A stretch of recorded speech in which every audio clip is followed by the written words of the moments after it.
Assalamualaikum warahmatullahi wabarakatuh. Perkenalkan, saya Rahmawati Rizky Wardani dengan NIM 2024-1010-1108 dari kelas Data Mining C. Di sini saya akan menjelaskan mengenai modul 1 Data Mining yang telah saya kerjakan, yakni memanipulasi array menggunakan NumPy. Yang pertama, kode soal yang pertama yakni buatlah array 2 dimensi berikut menggunakan NumPy. Di sini sudah ada matriks yang disajikan, yakni 445, 764, 974, dan 637.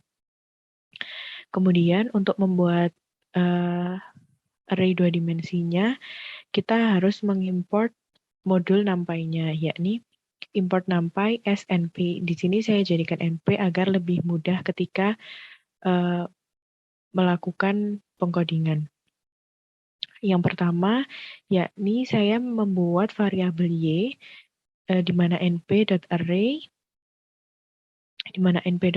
lalu dimasukkan matriks yang tersedia, yakni 445, 764, 974, dan 637. Kemudian di print untuk melihat apakah sudah jadi. Di sini outputnya sudah terbentuk, dan ketika dicek ini dimensi berapa dengan menggunakan NDIM, yakni NDIM ini digunakan untuk mengecek array yang sudah dibuat ini berapa dimensi. Nah, di sini sudah tertera bahwa array yang dihasilkan ini merupakan array 2 dimensi. Kemudian selanjutnya soal yang G, yakni buatlah array 3 dimensi berikut menggunakan NumPy. Di sini sudah tersedia ada 3 matriks. Yang pertama yang 785, 477, 719, dan 5410. Kemudian matriks yang kedua 212, 985, 373, dan 499. Dan matriks yang terakhir yakni 293, 248, 166, dan 813. Nah, di sini bisa dilihat ada saya membuat variabel y berisi array matriks yang sudah disediakan. Kemudian di print untuk melihat outputnya seperti apa, dan output yang dihasilkan seperti ini. Kemudian untuk mengecek array tersebut itu berapa dimensi, menggunakan seperti tadi, yakni NDIM. Jadi print variabelnya y.ndim. Sehingga muncul bahwa array yang dihasilkan tadi merupakan array 3 dimensi.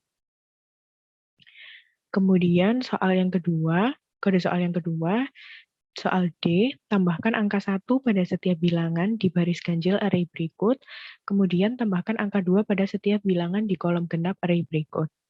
Nah, di sini sudah disediakan matriksnya seperti ini. Nah, kemudian yang pertama kan disuruh menambahkan angka 1 pada setiap baris ganjil. Nah, perlu diketahui bahwa dalam matriks itu baris itu merupakan yang horizontal. Jadi ini baris pertama, yang 1882 ini merupakan baris pertama, yang 8212 ini merupakan baris kedua, begitu seterusnya hingga ke bawah. Nah, untuk yang pertama ini menambahkan angka 1 pada baris ganjil. Nah, yang pertama kita lakukan yakni membuat variabel y. Di sini saya membuat variabel y yang berisi array matriks yang sudah disediakan sebelumnya.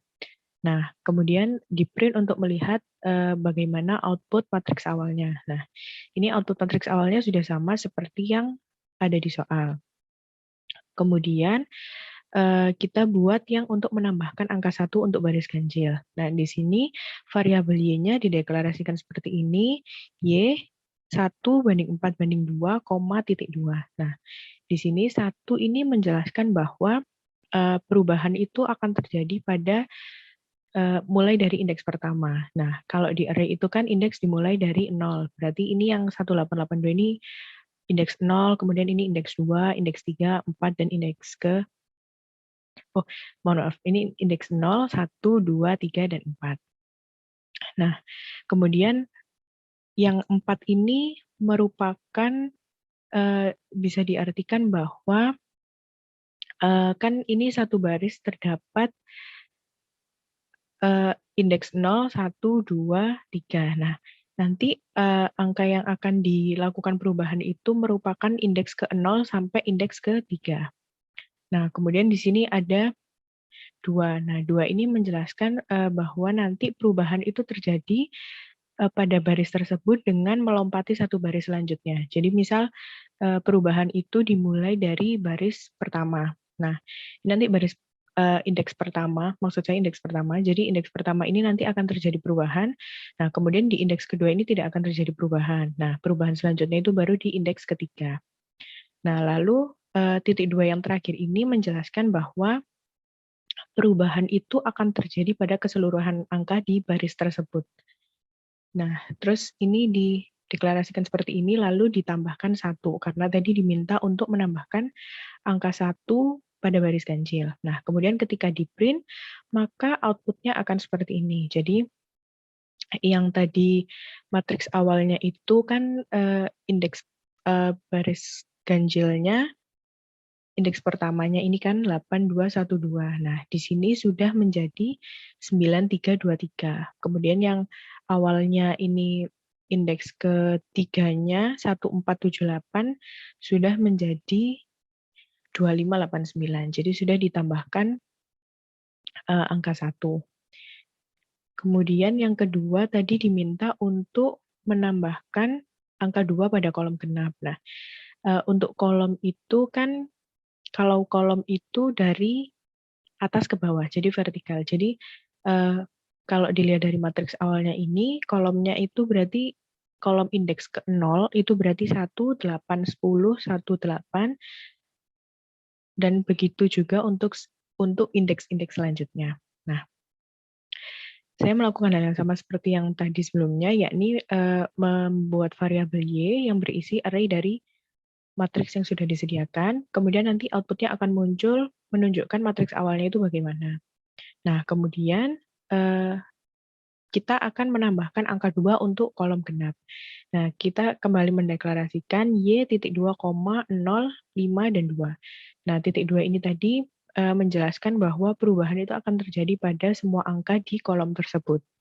Nah, terus ini ada 0. 0 itu menunjukkan bahwa nanti perubahan itu akan dimulai dari indeks yang ke 0. Jadi, karena 0 itu dimasukkan ke dalam hitungan angka yang genap.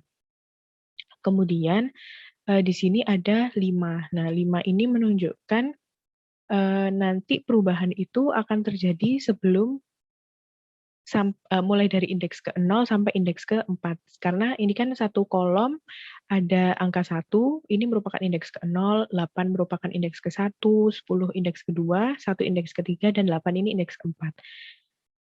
Terus 2 ini sama seperti yang tadi, yakni perubahan itu akan terjadi melompati satu kolom dari kolom awal yang perubahan. Jadi misal indeks 0 yang akan berubah, nanti indeks 1-nya ini tidak akan berubah. Kemudian indeks 2-nya berubah, indeks 3-nya tidak akan berubah. Kemudian ditambahkan 2 karena diminta untuk menambahkan angka 2 untuk kolom genap. Nah, ketika di print nanti output-nya akan seperti ini. Jika dibandingkan dengan matriks yang awal, bisa dilihat perbandingannya di kolom indeks 0 ini kan awalnya angka 1, di sini sudah angka 3. Terus ini angka 8 jadi angka 10, yang angka 10 jadi 12, yang 1 jadi 3, dan yang 8 jadi 10. Kemudian di kolom indeks kedua, ini awalnya 8 menjadi 10, 1 menjadi 3, 4 menjadi 6, 7 menjadi 9, dan 3 menjadi 5. Berarti sudah bisa dikatakan bahwa setiap kolom genap yang ada pada matriks ini sudah ditambahkan dengan angka 2. Kemudian soal selanjutnya yakni baliklah sumbu Z array 3 dimensi berikut. Nah, di sini ada 3 matriks yang sama seperti soal-soal sebelumnya matriksnya. Nah, yang kita lakukan yakni membalik sumbu Z pada array 3 dimensi berikut. Nah, jadi kalau misal kita membalikkan sumbu Z-nya itu sama seperti kita mengubah tatanan indeks matriksnya. Jadi kalau misal yang matriks pertama ini yang 785 itu kan merupakan indeks 0. Nah, yang kedua ini kan 212 ini merupakan indeks pertama dan yang 293 ini merupakan indeks kedua. Nah, membalik sumbu Z itu sama dengan kita mengubah tatanannya menjadi indeks kedua ini yang menjadi pertama, indeks pertama ini, indeks 1 ini menjadi kedua, dan yang indeks 0 ini menjadi matriks yang ketiga. Jadi, saya membuat variabel Y yang isinya itu matriks awal, array matriks awal yang seperti di soal, kemudian saya membuat lagi variabel X. Nah, X ini nanti akan menampung variabel Y. Jadi, X ini nanti akan menampung array yang ada di variabel Y. Kemudian, kita lakukan perubahan tatanan indeksnya. Jadi, indeks 2 dulu yang di awal, kemudian indeks 1, baru indeks 0. Nah, kita print Y indeks ke X. Nah, nanti output-nya itu akan menjadi seperti ini. Nah, jika dibandingkan dengan indeks yang dengan matriks yang awal, ini awalnya sudah berubah menjadi matriks indeks kedua, ini 293, kemudian yang tengah ini matriks indeks 1, dan yang ketiga ini merupakan matriks indeks ke 0. Lalu kemudian soal selanjutnya yakni ubahlah array pada soal E menjadi array 2 dimensi berukuran 6x6 dengan petunjuk gunakan perintah reshape. Nah, di sini kan soal sebelumnya ini ada matriks ini yang akan digunakan pada soal ini. Jadi kita masukkan dulu array matriksnya ke array variabel Y. Nah, lalu di print dengan menggunakan perintah reshape. Nah, reshape ya yang di dalam kurung ini 6x6. Jadi mengikuti array tersebut itu akan diubah menjadi matriks ukuran berapa. Jadi kalau misal inginnya diubah jadi 3x4 ya berarti ini 3,4. Nah, ini karena diminta menjadi 6,6, jadi reshape 6,6 sehingga outputnya akan menjadi seperti ini. Ini sudah menjadi matriks berukuran 6,6. Kemudian soal selanjutnya yakni soal ketiga, ubahlah matriks kiri menjadi matriks sebelah kanan. Jadi matriks yang ini yang 5, 10, 10, 7, 7, 8, 4, 10, 9, 10, 25, 1, 8, 9, 3, 6, 10, 5, 2, dan 4, 6, 9, 4 ini kita ubah menjadi matriks yang ada di sebelah kanan. Ya, ini yang 9, 3, 1, 8, 5, 2, 6, 10, dan seterusnya. Di sini langkah pertama yang saya lakukan yakni membuat variabel Y yang berisi array dari matriks yang sebelah kiri. Jadi 5, 10, 10, 7, 7, 8, 4, 10, 9, 10, 25, 1, 8, 9, 3, kemudian 6, 10, 5, 2, dan 4, 6, 9, 4. Nah, selanjutnya saya membuat variabel Y di mana menggunakan perintah roll. Nah, roll di sini itu untuk memindahkan matriksnya. Jadi yang matriks kiri itu dipindahkan ke sebelah kanan dan begitu juga sebaliknya.